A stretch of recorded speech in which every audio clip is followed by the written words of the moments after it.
श्रोत्यांनो, पुन्हा एकदा आकाशी झेप घेरे पाखरा या कार्यक्रमामध्ये आपल्या सर्वांचं सहर्ष स्वागत आहे. तर आजचा आपला अभंग आहे आणि त्यानुसार सर्वात अगोदर 2 ओळी सादर करते. बाळ जरी बापा म्हणे काका, बाळ जरी बापा म्हणे काका, विठ्ठल ओळखतो अंतरीचा धाका. तुका म्हणे शब्द नको फोल, तुका म्हणे शब्द नको फोल, भाव असेल गोड तरच खरा बोल. किती छान असा याचा भावार्थ आहे.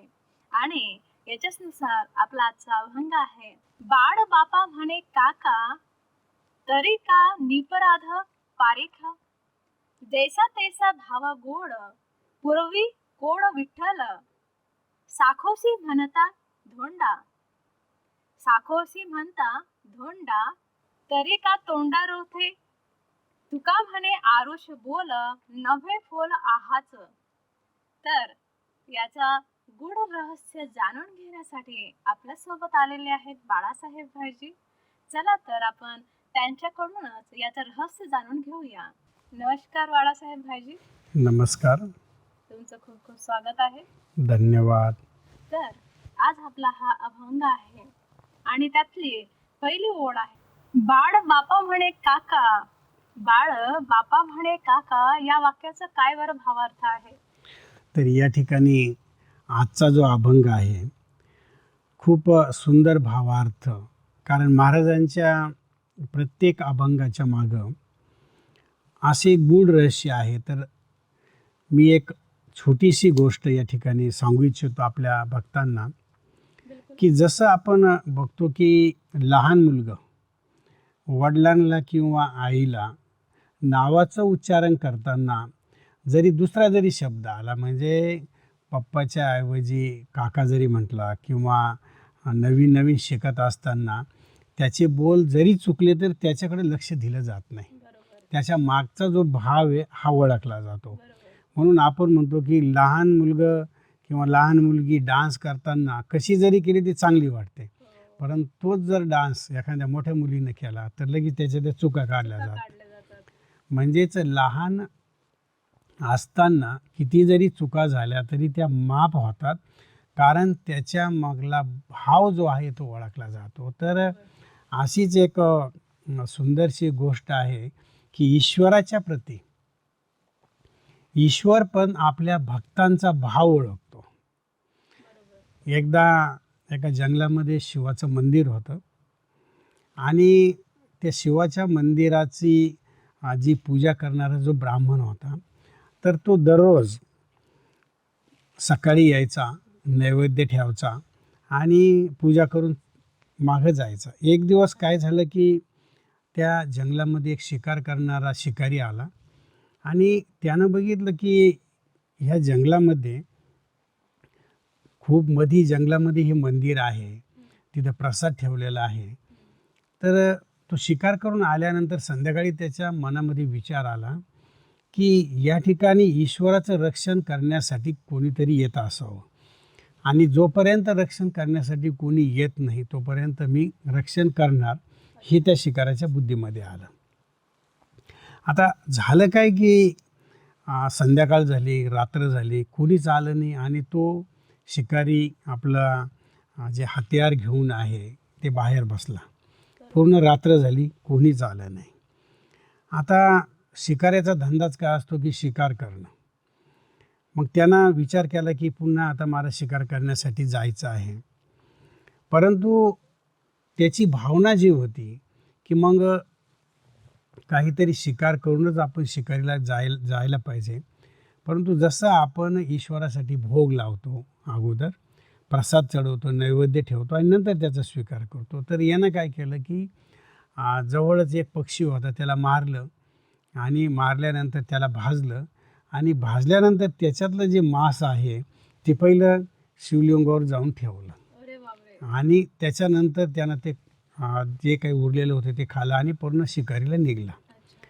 तर संक्षिप्तमध्ये मी गोष्ट सांगतो, खूप मार्मिक आहे या अभंगानुसार, की असा क्रम 3-4 दिवस चालला की तो गेल्यानंतर ब्राह्मण यायचा आणि बघायचा त्या ब्राह्मणाला खूप राग यायचा की एवढं मोठं पाप कोण करतं की शिवलिंगावर मांस ठेवतंय.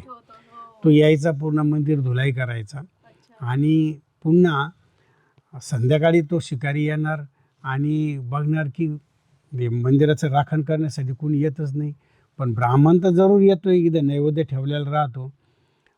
तर याचा भाव असा की जो पूजा करायला येतो त्यानं त्याचं रक्षण पण करायला यायला पाहिजे, हा शिकाऱ्याचा त्याच्या मागचा भाव. आणि असं 3 दिवस झाले, 4 दिवस झाले. तर चौथ्या दिवशी काय झालं की त्या ब्राह्मणाला खूप राग आला की आता मी काय करतो की सकाळी सकाळी लवकर येतो.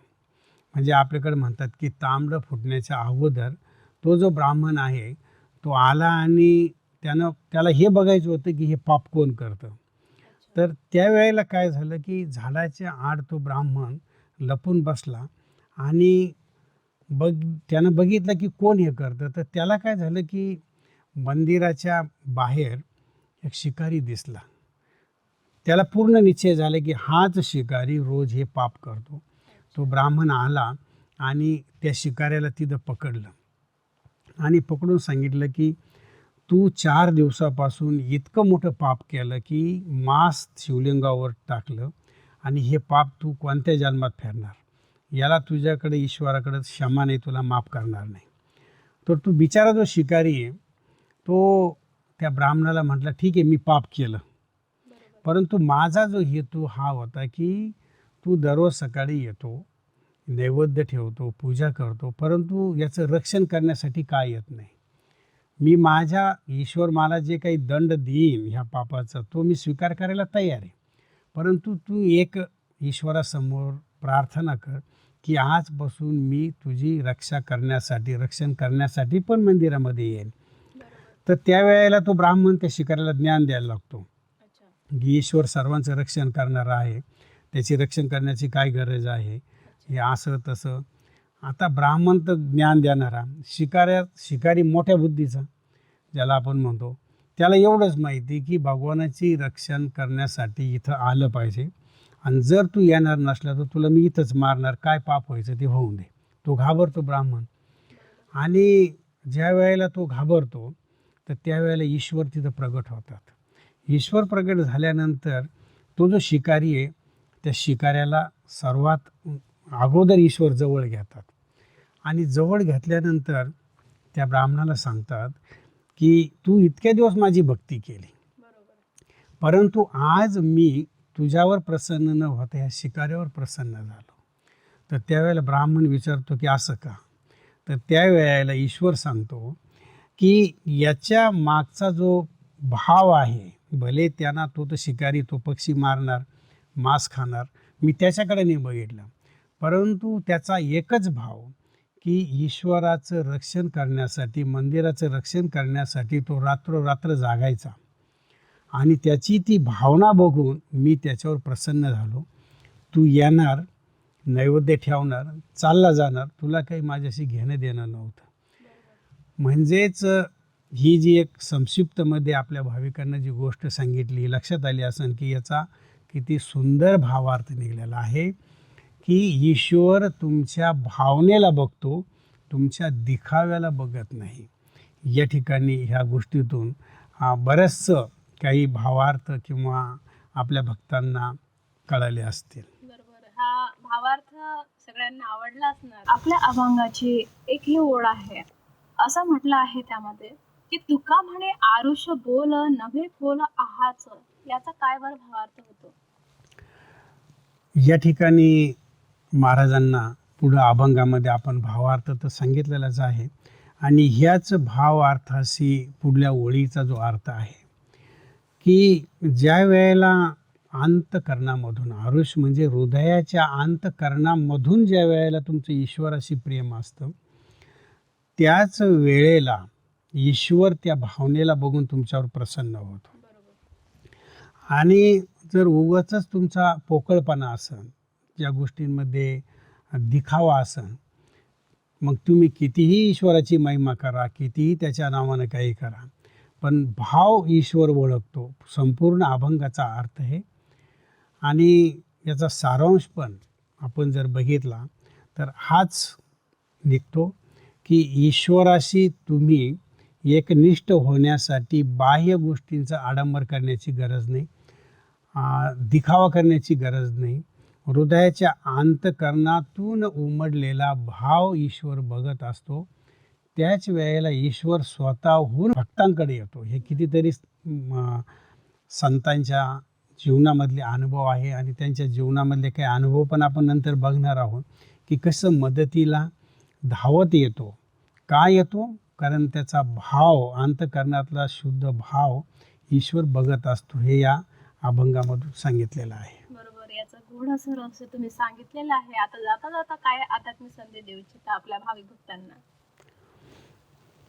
या ठिकाणी आध्यात्मिक रहस्य जर आपण म्हटला तर या अभंगामध्ये सारांश रूपामध्ये ईश्वराशी अंतःकरणामध्ये जुडण्यासाठी, अंतःकरणामधून भाव व्यक्त करण्यासाठी, आपल्या जीवनामध्ये ज्या ज्या काही आपण दिखावे करतो किंवा दुसऱ्यांना दाखवण्यासाठी काही गोष्टींचा आधार घेतो, त्या गोष्टींचा आधार घेण्याची गरज नाही. त्या व्यर्थ आहेत.